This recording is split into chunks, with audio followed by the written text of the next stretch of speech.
புகாரி ஷரீஃப் என்ற பெயரில், இது கொஞ்சம் அதிக டைம் எடுக்கும் பரவாயில்லை, புகாரி ஷரீஃப் என்ற பெயரில் புகாரி ஹதீஸ் அரபி மூலத்தை படிக்கிறார்கள். பின்பு அவர்களுக்கு முன்பு வைக்கப்பட்ட தண்ணீரில் ஊதுகிறார்கள். அந்த ஊதிய தண்ணீரை பெரிய அண்டா தண்ணீரில் கலக்குகிறார்கள். பிறகு அந்த தண்ணீரை புனிதமானது என்று கருதி ஆளுக்கு கொஞ்சம் எடுத்து செல்கிறார்கள். இது இணை வைப்பு காரியமா அல்லது பாவமான செயல் மட்டுமா விளக்கும்னு சொல்லி முத்துப்பேட்டையில் இக்பாலுங்கிறவர் கேட்குறார். அதாவது புகாரின்ற ஹதீஸ் கிதாப் இருக்குதுங்க, அந்த ஹதீஸ் கிதாப் என்ன செய்வாங்கன்னா, இது எல்லாருக்கும் தெரியாது, தமிழ்நாட்டில் வந்து காயல்பட்டினம், அதிராம்பட்டினம் இப்படி 2-3 ஊர்களில் மட்டும் இருக்கக்கூடிய ஒரு விதத்து இது. அங்கே ஆலிம் ஷாக்கள் நிறைஞ்சிருக்கிறதுனால அந்த புகாரி ஓதும்போது ஒரு கௌரவமாக இருக்கும்ல, ஜேர் ஜபர் இல்லாமல் புஸ்தகத்தை படிக்கிறாங்கன்ட்டு குரான்னா எல்லோரும் வாசிச்சிடலாம். இது வந்து மூலதுக்கு தவிர ஜேர் ஜபர் போட்டிருப்பாங்க, புகாரிக்கு அதெல்லாம் இருக்காதா, அதை உட்காந்து ஓதும்போது மக்கள் மத்தியில் ஒரு கிரேட் பாருங்கள், இதில் எப்படிப்பட்ட இதெல்லாம் படிக்கிறாங்கன்னு காட்டுறதுக்காக இதை உண்டாக்கி வச்சுருக்கிறாங்க. என்ன அந்த புகாரி கிதாபை உட்காந்துக்கிட்டு 40 நாள் போட்டு மஜ்லிஸ்ன்னு போட்டு புகாரி மஜ்லிஸ்ன்னு படிப்பார்கள். படித்து முடித்த உடனே அந்த புகாரி ஓதிட்டாங்களே எல்லாரும் அதை தண்ணியில் ஊதுவாங்களாம். ஊதுனவுன்னு இது கொஞ்சம் தண்ணி தான் எல்லாத்துக்கும் கொடுக்க முடியாதுல்ல, அதில் எக்ஸ்ட்ரா தண்ணியில் ஆடு பண்ணி அந்த தண்ணி ஆளுக்கு பறக்கத்தான் எடுத்துக்கிட்டு போகிறாங்களே, இது சரியான்னு கேட்குறாங்க.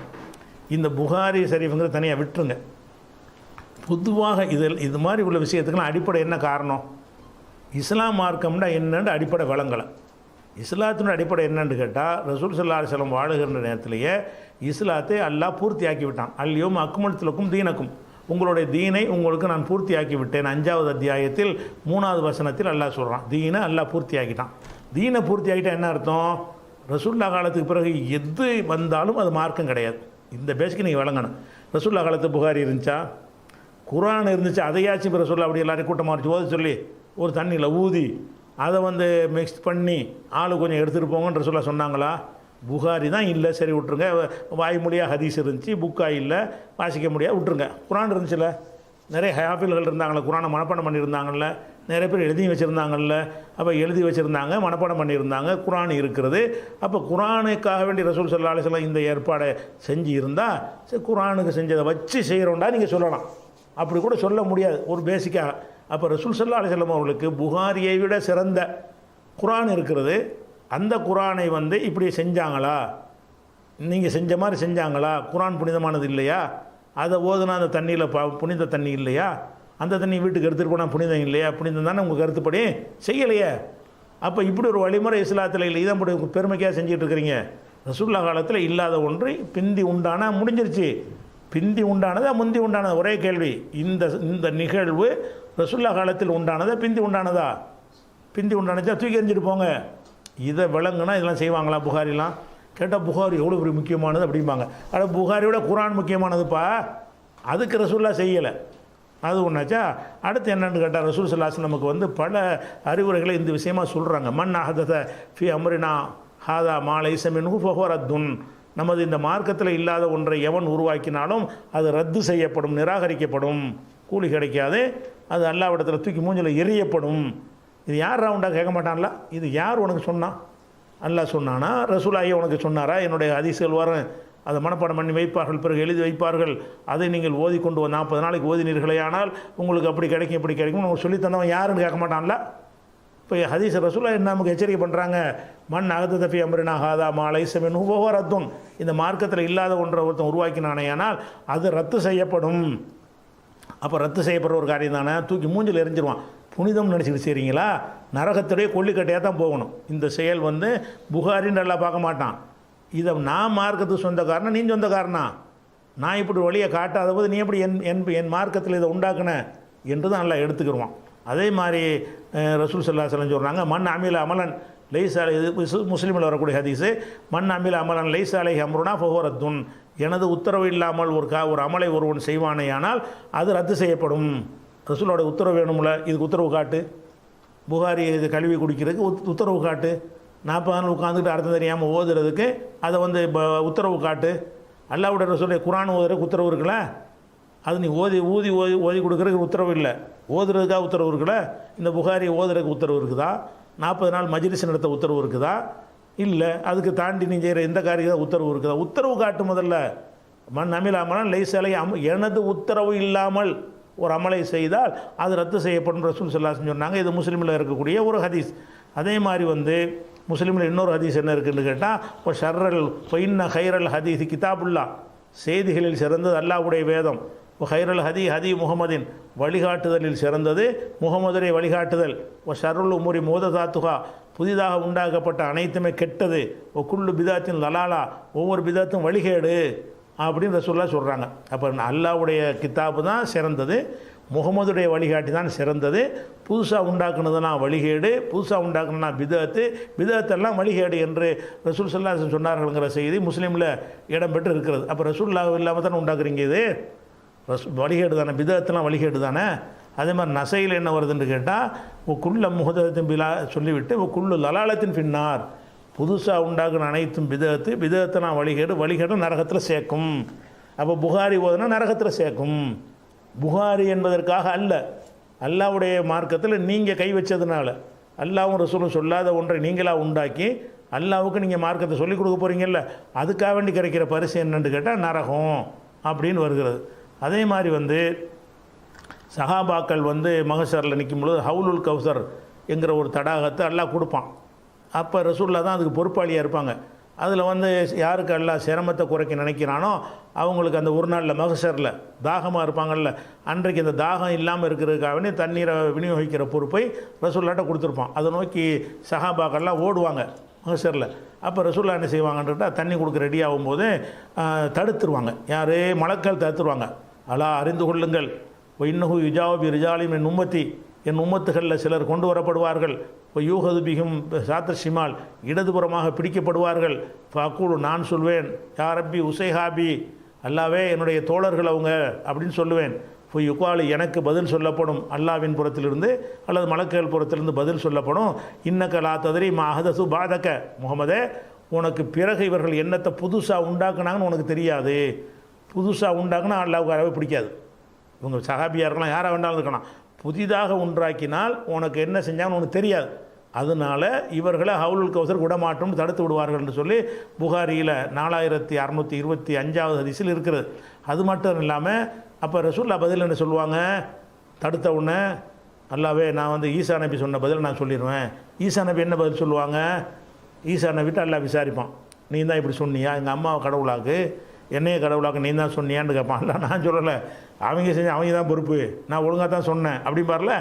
அதே மாதிரி நானும் சொல்லிடுவேன், சஹாபாக்களை இவங்க செஞ்சுக்க நான் பொறுப்பு இல்லை, நான் ஒழுங்காக தான் சொல்லிட்டு வந்தேன், ஒவ்வொரு விதத்தை நரகத்தில் சேர்க்கணும்னு சொல்லிட்டு வந்தேன், அதுக்கு பிறகு உண்டாக்கி இருப்பார்களே, ஆனால் அது நான் இல்லை பொறுப்புன்னு சொல்லிவிடுவேன் ரசூலுல்லாஹ் என்ன செய்கிறாங்க, இந்த ஹதீஸில் விளக்குறாங்க. இந்த ஹதீஸ் வந்து புகாரியில் பல்வேறு வாசகங்களை கொண்டு 7049, 6586, 6585, 6582, 6576, 6526, 4740 ஆகிய எண்களில் இந்த ஹதீஸ் வந்து பதிவு செய்யப்பட்டிருக்கு இந்த கருத்தில். அப்போ வந்து இந்த தண்ணி அதே மாதிரி புகாரில் 6583, 84 வேறு வாசகங்களை கொண்டு வருது. என்ன செய்யுது? சுஹுக்கன் லிமன் கையர பாதி.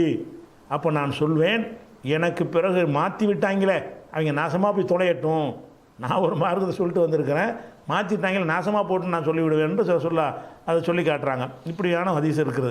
அதனால் ரசூல் முதல் விஷயம், இந்த புகாரி ஷரீஃப் ஓதுறீங்களே இதை சொல்லி தந்தது யார்? அல்லாஹ் ரசூல் வந்து நமக்கு சொல்லித்தரத்தாங்க ரசூல் அனுப்புனா அவர் தான் எல்லாத்தையும் சொல்லிட்டு போயிட்டார்ல, எதையும் குறை வைக்கலையில, எதை மறைச்சிட்டாரா? இல்லை தானே. அப்போ எதுக்கு நீங்கள் இல்லாத உண்டாக்குறீங்க? மார்க்கத்தில் எதை ஒன்று மார்க்கம்னு சொல்வதாக இருந்தால் ரசூலுல்லாஹ் செஞ்சதோ நின்றுணும், அதுக்கு பிந்தி உள்ள இருக்கக்கூடாது. அதே மாதிரி 49வது அத்தியாயத்தில் 16 வசனத்தில் அல்லாஹ் கேட்குறான், குல் நபி நீங்கள் சொல்லுங்கள், அது அல்லிமுனல்லாஹ பி தீனிக்கும், உங்களுடைய தீனை நீங்கள் அல்லாஹ்வுக்கு சொல்லிக் கொடுக்குறீங்களான்னு அல்லாஹ் கேட்குறான். இவங்களாம் உண்டாக்குறது அல்லாஹ் எப்படி எடுக்கிறான்னு கேட்டால், அப்போ நீ எங்களுக்கு சொல்லித் தெரியலோ, புகாரின்னு ஒன்று இருக்குது, அதை ஓதணும், எங்களுக்கு தெரியாது, நீங்கள் எங்களுக்கு சொல்லித் தெரியலாம் அல்லாஹ் கேட்குறான். எப்படி கேட்குறான்? குல் அத்து அல்லிமுனல்லாஹ பி தீனிக்கும், உங்களுடைய தீனை வந்து நீங்கள் அல்லாஹ்வுக்கு சொல்லிக் கொடுக்குறீங்களா? அல்லாஹ் சொல்லித்தரதா தீனு, நீ என்ன அல்லாஹ்வுக்கு சொல்லிக் கொடுக்குற? அப்போ இந்த புகாரிங்கிற ஒரு விஷயம் குர்ஆன்ல இல்லை ஹதீஸில் இல்லைன்னு என்ன அர்த்தம்? அது நீங்கள் கண்டுபிடிச்சிட்டீங்க, நீங்கள் கண்டுபிடிச்சி அல்லாஹ்வுக்கு சொல்லிக் கொடுக்குறீங்க, ரசூலுல்லாஹ்வுக்கு சொல்லிக் கொடுக்குறீங்க. இது எவ்வளோ டேஞ்சரு! அல்லாஹ்வுக்கு ரசூலுக்கு நான் சொல்லிக் கொடுக்குறேன்னு ஒரு கருத்து வறுமையானால் அது எவ்வளோ பெரிய விஷம், அதை விளங்கி கொள்ளணும். அதே மாதிரி வந்து அல்லாஹ் சொல்கிறான் 116 சொல்லி காட்டுகிறான், லா தகூலு லிமா தசிஃபு அல்சினத்துக்குமுல் கதிப ஹாதா ஹலாலுன் ஹாதா ஹராமுன், வாயினால் திட்டமிட்டு இது ஹலால் இது ஹராம் என்று உங்கள் மனசில் போனபடியெல்லாம் சொல்லிவிடாதீர்கள். யார் அல்லா மேலே இட்டு கட்டுக்கிறாங்களோ வெற்றி பெற மாட்டார்கள்னு சொல்கிறான். அப்போ ஹலால் ஹராம்னு சொல்வதற்கு எவனுக்கு அதிகாரம் கிடையாது. அதே மாதிரி வந்து ஒரு ரசூல் ஸல்லல்லாஹு சொல்கிறாங்க, மன் ஆவா முஹதிசன், யார் ஒருத்தன் பிதத்து செய்கிறவனுக்கு அடைக்கலம் கொடுக்குறானோ ஃபலைஹி லானத்துல்லாஹ், பிதத்து செய்கிறவனுக்கு இல்லை, மன் ஆவா முஹதிசன், பிதத்து செய்கிற அஜர்த்துமார் ஓதுற ஆளுகளுக்கு அடைக்கலம் கொடுத்து வீட்டில் வச்சுக்கிட்டு இருக்கிறீங்கல்ல, இந்த புகாரி ஓதுறங்கிறாரு, நீங்கள் என்ன செய்கிறீங்க, அடைக்கலம் கொடுத்து வச்சுக்கிட்டு இருக்கிறீங்க. யார் ஒருத்தன் உண்டாக்குறான் ஆவா முஹதிசன், பிதத்துக்காரனுக்கு அடைக்கலம் கொடுக்குறானோ அலைஹி லானத்துல்லாஹி வல் மலாயிகத்தி ஒன்னாஸ் அஜ்மஈன், அல்லாஹ்வுடைய லானத்து, மலக்குடைய லானத்து, நன்மக்கள் அத்தனை பேருடைய லானத்தும் அவர்களுக்கு இருக்கிறது என்று ரசூல் ஸல்லல்லாஹு அலைஹி வஸல்லம் சொன்னதாக புகாரில் 1870 ஹதீஸில் ஒரு. இதெல்லாம் வச்சா இது வந்து மார்க்கத்தில் உள்ளது இப்படி ஆகும், நரகத்தில் சேர்க்குற ஒரு காரியம் தானே, பெரிய பாவம் தானே, நரகத்திலான சேர்க்க. நீ புகாரின்னு நல்லா பார்க்க மாட்டான், இதை நான் சொல்லலை, நீ என்னடா என் மார்க்கத்தில் சொல்லித்தரேன்னு கேட்குறான். அதே நேரத்தில் வந்து வேடிக்கை என்ன தெரியுமா, புகாரி விழா கொண்டாடக்கூடிய இந்த ஆட்கள் வந்து புகாரியில் உள்ள அப்படி மீறிக்கிட்டே செய்கிறாங்க. கபூர் கட்டக்கூடாதுன்னு சொல்லி அந்த விஷயம் படிப்பாங்க, கபூரை கட்டிக்கிட்டு இருப்பாங்க. கபூர் கட்டுவதை தடுத்தார்கள்னு புகாரில் 1330 ஹதீஸ் இருக்கும், அதுவும் ஓதுவானுவோம் அர்த்தம் தெரியாமல். ஆனால் கபூரை கட்டிக்கிட்டு இருப்பாங்க. யூதர்களுக்கு இப்போ நசாராக்களும் வந்து அல்லாஹ்வுடைய சாபத்துக்கு உண்டானாங்க அப்படின்னு சொல்ல ஹதீஸை படிப்பாங்க. அதே மாதிரி வந்து நல்ல ஒரு மனிதர் இறந்து விட்டார், அவர் மீது கபரை கட்டிட்டு பண்ணுற உலாய்க்கு சிறாருள்களுக்கு இந்தல்லா, தனக்குத்தானே சபிக்கிறது தான். புகாரி ஓதிக்கிட்டு என்ன செய்கிறாங்க, இந்த நல்லடியார்களுக்கு தர்கா கட்டி வச்சுக்கிட்டாங்கல்ல, அவன் தானே இது ஓதுறான், அவன் வந்து தனக்குத்தானே சபிக்கிறாங்க. இப்படி கட்டினவன் தான் உலாய்க்கு சிறாருள்களுக்கு இந்தல்லா, அல்லாவிடத்தில் மகா கெட்டவன்னு சொல்லி புகாரில் இருக்குது. அதை ஓதுறாங்க அர்த்தம் தெரியாமல். அந்த சாபம் அவனுக்குரியதுன்னு வழங்க மாட்டேங்குது. இது புகாரில் 427 ஹதீஸில் இருக்கிறது. அதே மாதிரி வந்து அல்லாஹ்வுத்தஆலா யாருக்கு நேர்ச்சி செய்யக்கூடாது என்று புகாரில் 6696 இருக்கிறது. இவன் புகாரி அன்னைக்கு நேர்ச்சி செய்கிறான், வந்துக்கிட்டு ரசூலுல்லாஹ்வுக்காக நேர்ச்சி பண்ணிக்கிட்டு கோழியை கொண்டாந்து கொடுக்குறான். இது புகாரி பேரில். புகாரிக்கு நேர்ச்சின்னா யாருக்கு? இப்போ அது புகாரி இமாமுகள் ரசூலுல்லாஹ்வுக்கா அந்த நேர்ச்சி செய்கிறாங்க. அதே நேரத்தில் படிக்கிறான் புகாரியில் நேர்ச்சி அல்லாஹ்வுக்கு தான் செய்யணும், அல்லாஹ் இப்போ குற்றம்னு சொல்லி படிக்கிறாங்க. அதே மாதிரி வந்து இப்போ ரமணான் எல்லா நேரத்துலையும் 11 ரக்காத் தொழுன்னு படிப்பாங்க, படிச்சுக்கிட்டே 20 ரக்காத் தொழுவாங்க. இவன் எந்த புகாரி நீ படிக்கிறியோ, நீ புகாரி மதிச்சா இது செய்கிற, இது ஒரு வருமானம். நீ புகாரியை மதித்து செய்கிறா இருந்தால் அதில் உள்ளதெல்லாம் செஞ்சியா, அதில் உள்ள நடந்தியா, பெண்களை பள்ளி வச்சு தடுக்காதீங்க தடுக்காமல் இருந்தியா, 20 ரக்காத்து நீ புதுசாக உண்டாக்கியிருக்கிறியா, அது பிதத்தை நீ விளங்கி நடந்து கொண்டியா, நீ உண்டாக்கின கத்தான் பார்த்தியா, எல்லாமே நரகத்தில் சேர்க்கணும்னு புகாரில் வருத, எல்லா பிதத்தையும் நரகத்தில் சேர்க்கணும்னு அதன்படி நடந்தியா. புகாரியை மதிக்கிறலாம் கிடையாது, அர்த்தத்தோடைய ஓதுறோம், அரபிலான ஓதுறோம், ஓதி விடுவோம். அதனால் ஒரு நாளைக்கு இவ்வளோ காசு, சாப்பாடு, நேர்ச்சை, நார்சா, இதுதான் விஷயம். அதனால் வந்து இது நிறைய விஷயங்கள் அவங்க என்ன செய்கிறாங்க, அதை மீறி கொண்டு இருக்கிறார்கள். நோன்பு திறக்கிறோம், லேட் பண்ணாமல் திறக்கணும், அப்போ தான் கயிறுங்கிறாங்க. இவங்க என்ன செய்வாங்க, நோன்பு சூரியன் மறைஞ்சு 1/2 மணி நேரம் கழித்து 10 நிமிஷம் கழித்து திறப்பாங்க. ஹதீஸை மீறிக்கிட்டு இருக்கிறது. அப்போ 10 நாளைக்கு லைலத்துல் கத்ரை ஒத்தப்பட்டில் தேடுங்காண்டாங்க, லைல 27 தான் பாங்க. அது அதிசயம் வாசிக்கிறவாங்க ஒரு பக்கம். இது 2017 இப்படி புகாரிங்கிறத மதிக்கிறது பொய். புகாரியை புகாரி ஒழுங்காக படித்து நடந்திருந்தாங்கன்னா இதை செய்யவே மாட்டான். புகாரியை படித்தாலேயே ஏன்டா இப்படி படிக்கிறேன்னு விரட்டி கொடுத்து அந்த புகாரியை. ஏன் புகாரில் இருக்குது பிதத்தெல்லாம் நரகத்தில் சேர்க்க முடியும், இது பிதத்தா இல்லையா? அப்போ புகாரியை படிக்கிறேங்கிறது வந்து சடங்காக்கிட்டாங்க. அதனால் அது ஒழிக்கப்படணும். அது காயல்படுத்தல் ஆரம்பித்தது அதெல்லாம் சில ஊர்களில் இருக்கிறது. அது மேலும் வளராமல் என்ன செய்யணும், அந்த மக்களை சிந்திக்கணும். எதுக்கு இதை செய்கிறோம்? ஆகிரத்தில் ஜெயிக்கிறதுக்கு தானே. ஜெயிக்க முடியுமா? குரானுக்கு ரசூலுல்லாஹ் கொடுக்காத ஒரு விஷயத்தை நீங்கள் அது கொடுக்குறீங்க. குரானுக்கு இந்த வழி ஏற்பாடு செய்யலை, நீங்கள் சிந்தித்து பார்க்கணும். இன்ஷா அல்லாஹ் நேரம் முடிஞ்சதுனால அடுத்தடுத்த வாரங்களில் பார்க்கலாம். அஸ்ஸலாமு அலைக்கும் வரஹ்மத்துல்லாஹி வபரகாத்துஹு. அன்பிற்குரிய சகோதர சகோதரிகளே, சென்ற ஞாயிற்றுக்கிழமை நேரலையில் புகாரி என்ற நூலை வாசித்து அது ஓதி முடித்த பிறகு தண்ணீரில் ஊதி அதை எல்லோரும் எடுத்து செல்கிறார்கள். இது பிதத்தா ஷிர்கா என்று ஒரு கேள்வி கேட்கப்பட்டது. அந்த கேள்விக்கு அது மார்க்கத்தில் இல்லாது என்கிற ஒரு விஷயத்தை நம்ம விரிவாக விளக்கிவிட்டோம். ஆனால் ஷிர்கா பிதத்தா என்பதை அதை தெளிவாக அதை சொல்லலை என்ற காரணத்தினால் அந்த கேள்வி கேட்டவர்கள் மத்தியில் ஒரு குழப்பம் இருக்கிறது. அவங்க கேட்டது எதுக்கு கேட்டிருக்கிறாங்கன்னு கேட்டால், இந்த காரியம் ஒரு பள்ளியில் நடக்கிறது ஷிர்க் என்று சொன்னால் அந்த பள்ளியில் தொழுவதற்கு உரிய அந்த கண்டிஷன் இருக்கு இல்லையா, 4 கண்டிஷன், அதில் இது சேர்ந்துருமா என்பதற்காக வேண்டியும், அந்த காரியத்தை செய்கிறவங்களை பின்பற்றி தொழலாமா என்ற விஷயத்திற்கு தான் அதை கேட்டிருக்கிறாங்க. அப்போ அது ஷிர்க்குன்னு சொன்னால் அது புறக்கணிக்கணுன்னு வந்துடும். பிதஅத்துன்னு சொன்னால் அந்த பள்ளியவோ அவரையோ தொழுகை தலைமை தாங்கிறதுக்கு புறக்கணிக்க முடியாது. அப்போ அந்த விஷயத்தான் கேட்டிருக்கிறாங்க. நம்ம அந்த ஷிர்கா பிதஅத்தாங்கிறதுக்கு அந்த கோணத்தை பதிலில் விட்டுருக்குறோம். அது மார்க்கத்தில் இல்லாது அது உண்டாக்கப்பட்டதுங்கிறது மட்டும்தான் சொல்லியிருக்கோமே தவிர, அது ஷிர்கா பிதஅத்தாங்கிறத நம்ம சொல்லாதனால அது ஒரு ஷிர்கான ஒரு விஷயத்தை எப்படி மென்மையாக சொன்னீங்கிற மாதிரியும் சில ஆடியோ பதிவுகள் வந்தது. அதனால் அந்த பதிலை ஒட்டின ஒரு கூடுதல் விளக்கம்தான் இப்போ இதில் நம்ம சொல்லக்கூடியது. அதாவது முதல் விஷயம், மார்க்கத்தில் இல்லாத ஒரு விஷயத்தை ஷிர்க்கு என்று பிதஅத் என்று இந்த ரெண்டு வகையாகத்தான் பிரிக்கலாம். மார்க்கத்தில் இல்லாமல் இருந்து அவங்களா உண்டாக்குனாங்கன்னு சொன்னால் அது என்னவாக இருக்கும்? ஒன்று ஷிர்காக இருக்கும், இல்லைன்னா பிதஅத்தாக இருக்கும். இந்த ஷிர்க்கு என்று எப்போ சொல்லணும், பிதஅத் என்று எப்போ சொல்லணும் என்றால் அது பற்றிய நமக்கு தெளிவான புரிதல் இருக்கணும். மார்க்கத்தில் தடை செய்யப்பட்ட எல்லாத்தையும் நம்ம ஷிர்க்குன்னு சொல்லிட முடியாது. அந்த ஷிர்காக இருக்கிற காரியத்தை அதை மென்மைப்படுத்தி பிதஅத்துன்னு சொல்லக்கூடாது. ஷிர்க்குன்னா அதை ஷிர்க்கு என்று தெளிவாக சொல்லணும். ஷிர்க்கு இல்லாத ஒன்றாக இருந்தால் அது ஷிர்க்கு இல்லை என்பதையும் தெளிவாக சொல்லணும். இதுதான் நம்முடைய கடமை. இந்த ஷிர்க்கு விஷயத்தை பொறுத்த வரைக்கும், ஷிர்க்கு குஃபுரு, இந்த விஷயத்தை பொறுத்த வரைக்கும் ஒரு விஷயத்தை நம்ம ஷிர்க்கு என்று சொல்லி குஃபுர் என்று சொல்லி அது உண்மையில் ஷிர்க்காக குஃபுராக இல்லாமல் இருக்கும் என்று சொன்னால் அது சொன்னவருக்கு திரும்பிடும் என்று நபிகள் நாயகம் ஸல்லல்லாஹு அலைஹி வஸல்லம் அவர்கள் சொல்கிறார்கள். இதா கால ரஜுலுல் யஹீஹி, ஒரு மனிதன் தன் சகோதரனை குறித்து சொல்வானேயானால், யா காஃபிரு, டே காஃபிரே என்று சொல்வானேயானால், ஃபக்கது பா அபிஹி அஹதுஹுமா, ரெண்டில் ஒருவர் அந்த காஃபிராக தான் இருப்பாங்க. இவன் காஃபிரேன்னு சொல்லும்போது அவன் காஃபிராக இருந்தான்னா ஓகே, அவன் காஃபிராக இல்லைன்னு சொன்னால் அது சொன்னவனுக்கு திரும்பிடும், இவன் காஃபிராகிடுவான். அப்போ இந்த காஃபிரு குஃபுரு ஷிர்க்குங்கிற வார்த்தையை இது புகாரியில் 6103 6104 ஆகிய ஹதீஸுகளில் இருக்கிறது. அதனால் நம்ம ஒரு காரியத்தை வெறுக்கிறோம் என்கிற காரணத்தினால அது பிதுஅத்தா ஷிர்காங்கிறதை அலசி சீர்தூக்கி ஆராயாமல் அது ஷிர்காக இல்லாமல் இருந்து நம்ம ஷிர்க்குன்னு சொன்னோன்னு வைங்க, அப்போ நம்ம ஷிர்க்கு செஞ்சால் ஆயிரும். இல்லாத ஒரு ஆள் மேலே சுமத்திட்டோம் என்று சொன்னால் நமக்கு அது திரும்பிடுமேங்கிற அளவுக்கு இந்த விஷயத்தை நம்ம கவனமாக கையாளுற ஒரு விஷயம். ஒன்றை ஷிர்கா பிதஅத்தான்னு சொல்கிறது.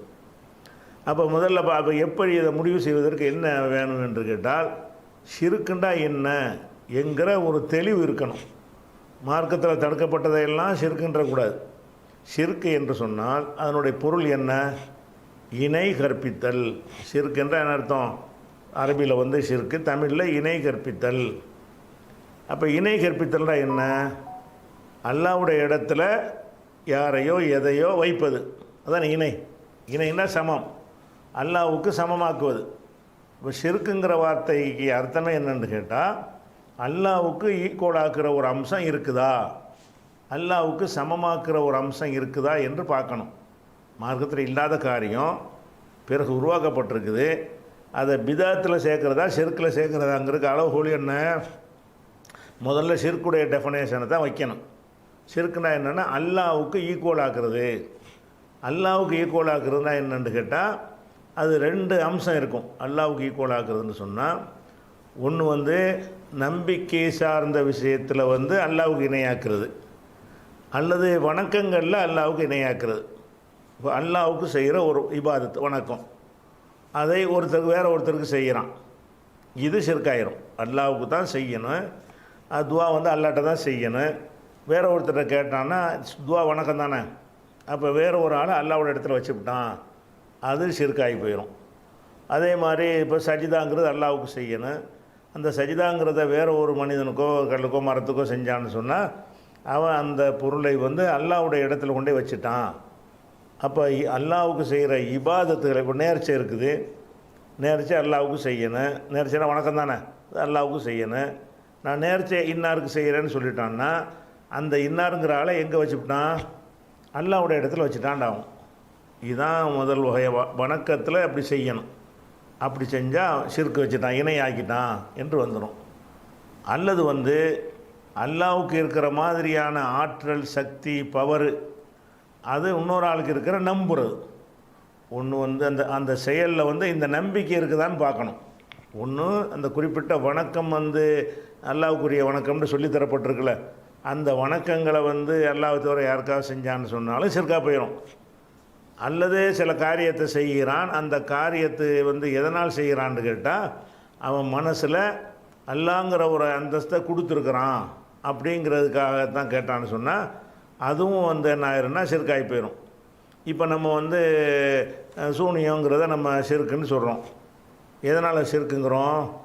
அல்லாஹ்வுக்கு இருக்கிற மாதிரியான ஆற்றல் மனுஷனுக்கு இருக்கிற மாதிரி நம்புகிறான். சூனியங்கிற ஒரு வணக்கம் கிடையாது. வணக்கமாக இருந்தால் அதுவும் அதுலேயும் ஷிர்க்கு வரும். சூனியம் வணக்கம் நம்பிக்கை சார்ந்த ஒரு விஷயம். அப்போ சூனியம்ங்கிறது நான் தான் சூனியக்காரன்னு சொன்னால் எனக்கு என்ன சக்தி இருக்குது? நான் எந்த உலகத்தில் மனிதர்கள் எப்படி ஒரு காரியத்தை செய்வார்களோ அந்த முறையில் அல்லாமல் அல்லாஹ் எப்படி ஒரு காரியத்தை செய்வானோ அந்த மாதிரி செய்வான் என்று நம்புறது தான் சிஹ்ருங்கிறது, சூனியம்ங்கிறது.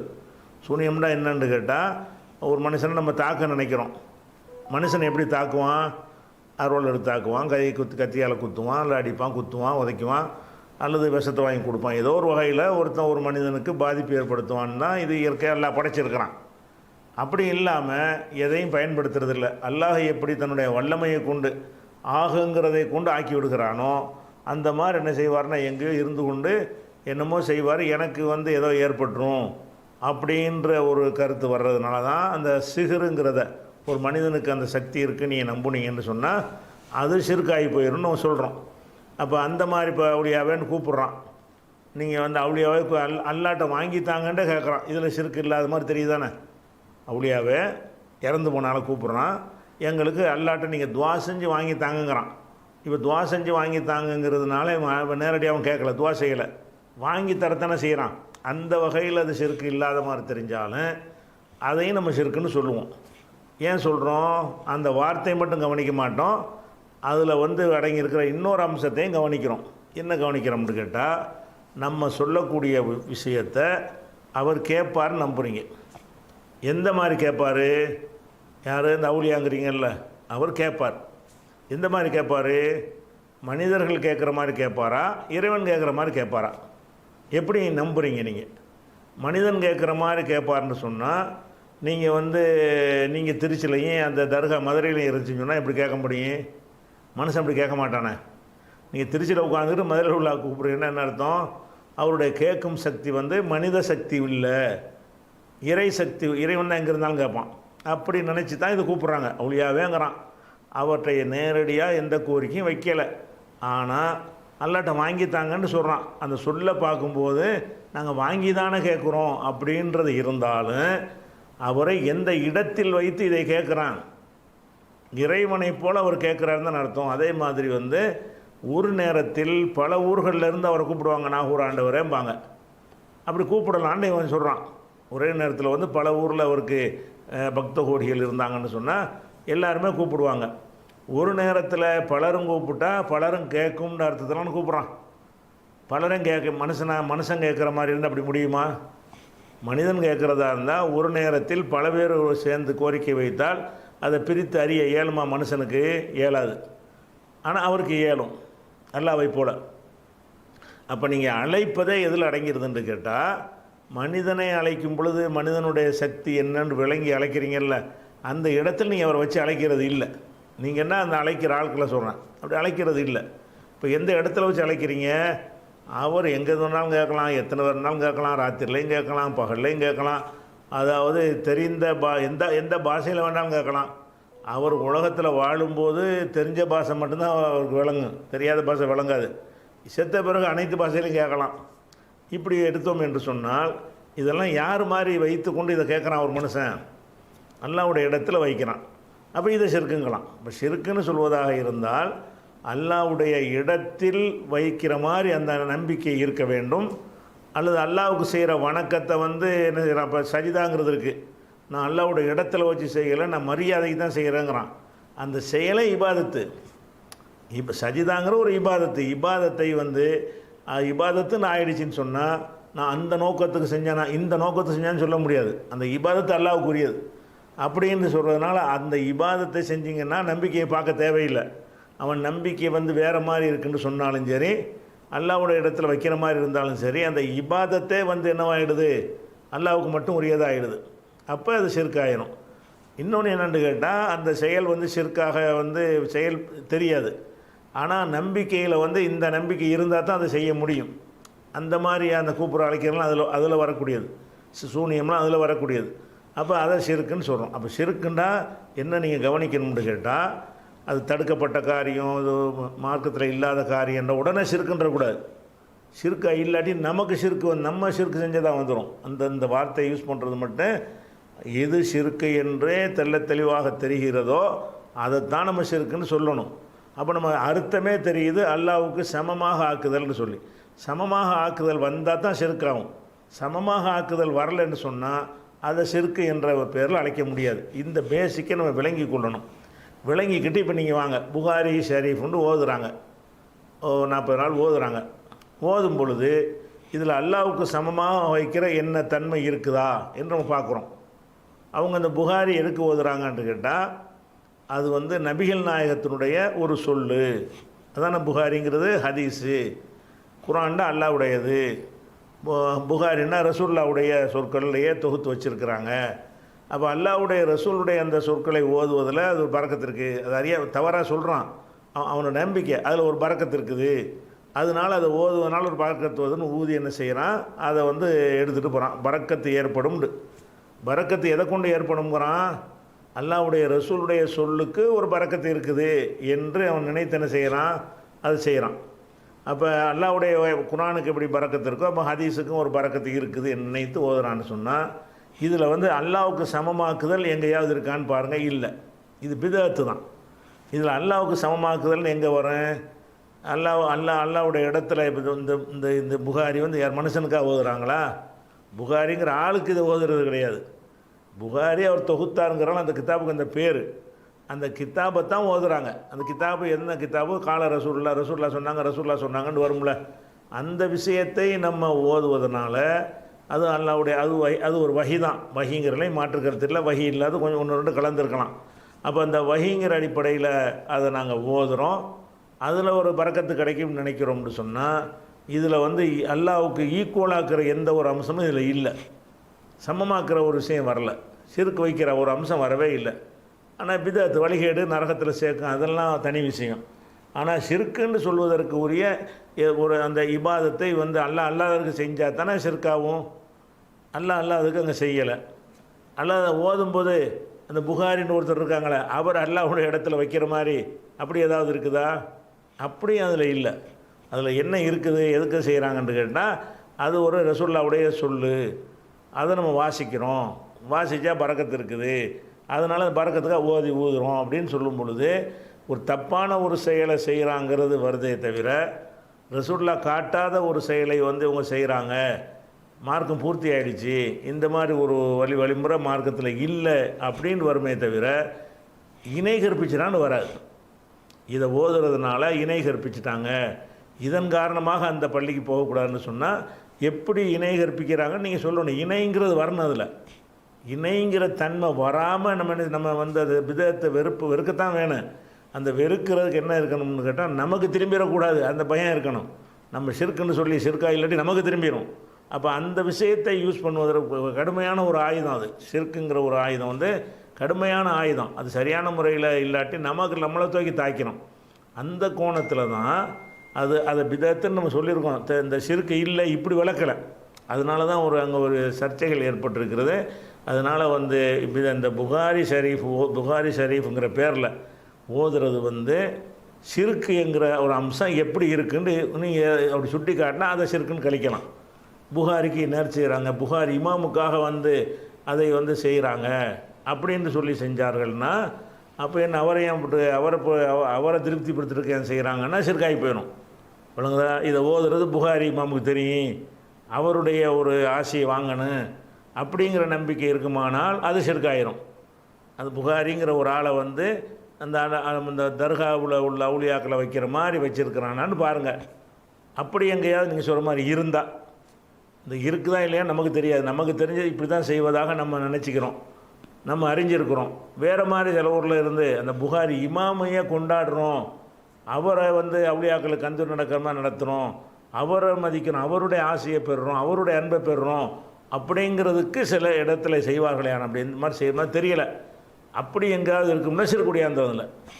சிறுக்கு வர்றது எப்போ வரும்னு கேட்டால், அல்லாவுக்கு சமமாக யாரையாவது எதையாவது ஆக்குறாங்களா, அல்லாவுக்கு சமமாக யாரையாவது எதையாவது ஆக்குற அம்சம் இருந்தால் சிறுக்குங்கணும். அது அல்லாவுக்கு சமமாக எதை ஆக்கிட்டாங்க இதில்? புகாரி ஓதுறாங்க, அது ஒரு ஹதீஸ், அது ரசூலுல்லாஹ் சொன்னதுடைய ஒரு தொகுப்பு. அந்த தொகுப்பு என்ன செய்கிறாங்க, அர்த்தம் தெரியாமல் ஓதுறாங்க. என்ன நினச்சி ஓதுறாங்க? இது வந்து புகாரி இமாம்னு சொல்கிறவன் அவரை வந்து கொண்டாடுவதற்கு ஓதுறாங்களா, அவருடைய அருளை பெறுவதற்கு ஓதுறாங்களா, அவருக்கு ஏதோ ஒரு ஆற்றல் இருக்குங்கிறதுக்கு ஓதுறாங்களா, இதை செஞ்சால் அவர் கேட்டு சந்தோஷப்படுவார் என்பதற்கு ஓதுறாங்களா, அல்லது அல்லாஹ்வுடைய ரசூலுடைய வார்த்தை இதுக்கு ஒரு பரக்கத்து இருக்குன்னு ஓதுறாங்களா? இதுதான் அடிப்படை. சொன்ன மாதிரி ஓதினார்களே ஆனால் அது ஷிர்க் வரும். இந்த மாதிரி செஞ்சார்கள்னா பிதத்தில் வந்துடும். அவர் நமக்கு தெரிஞ்ச அந்த புகாரிங்கிற அவரை கொண்டாடி அந்த மாதிரி ஒரு நோக்கத்துக்கு அதை செய்கிற மாதிரி தெரியலை.